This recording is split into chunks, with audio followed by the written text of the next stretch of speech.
Macmillan Audio presents Preventable by Andy Slavitt, read by Bradley Whitford.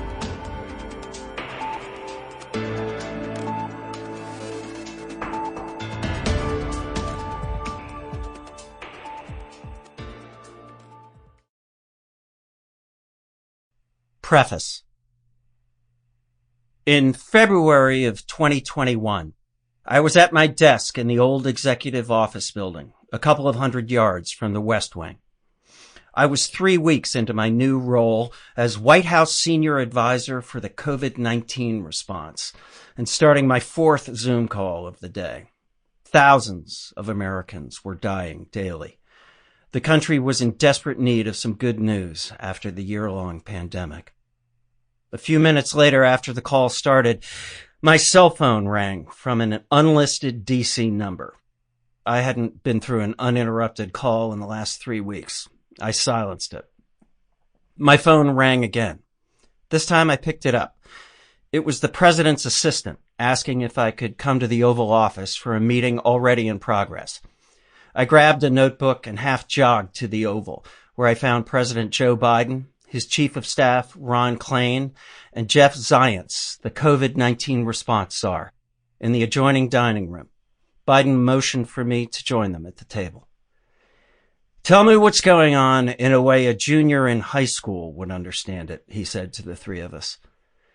The global pandemic had been gutting the country for the past year, upending and ending lives, shutting down businesses and causing job losses, and sparking a national identity crisis for a nation that considered itself above many of the world's problems.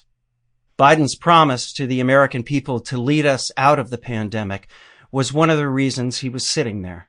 Helping deliver on that promise was the reason I was there as well. Ron, Jeff, and I told him that for many of the questions the public wanted answers to, like when the pandemic would be over, the answers were as yet unknowable. We had estimates, plans, and models, but that was all they were. And after a year of the Trump administration promising that the pandemic was about to end at any moment, the public had grown fatigued and distrustful. "We don't know" is a perfectly acceptable answer, the president said. "Let's give it to the people straight." With nearly 500,000 American lives already lost, 20% of the world's deaths from COVID-19, though we only had 4% of the world's population. He said he wasn't interested in what made him look good, just straight facts he could communicate to the public. No games, just the truth. This was another reason President Biden was sitting there. His sensibility was 180 degrees from that of his predecessor, Donald Trump.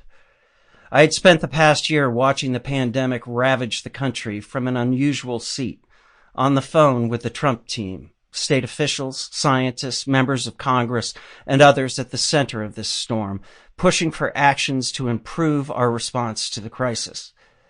I had become part-time helper, part-time critic, and full-time public chronicler. 7 years before, I'd had my own experience leading a large-scale national rescue effort, first from outside the government, then from inside it. I was one of the few people, and certainly one of the only Democrats, who was talking to the Trump White House on a regular basis during the first year of the pandemic, and I had developed a clear understanding of what was wrong with their response.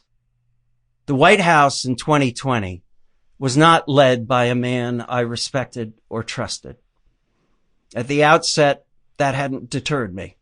After all, the color of your T-shirt shouldn't matter during a global pandemic. But this was the White House of Donald J. Trump, a man whose ego wouldn't allow him to acknowledge a problem like the novel coronavirus emerging on his watch. All the things he would have needed to do, beginning with taking accountability, managing a large-scale response, calling for unity, and relying on experts and institutions of science, were anathema to him. Still, I tried.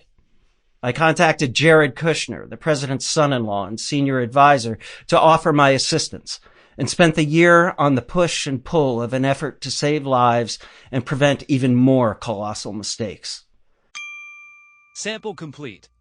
Ready to continue?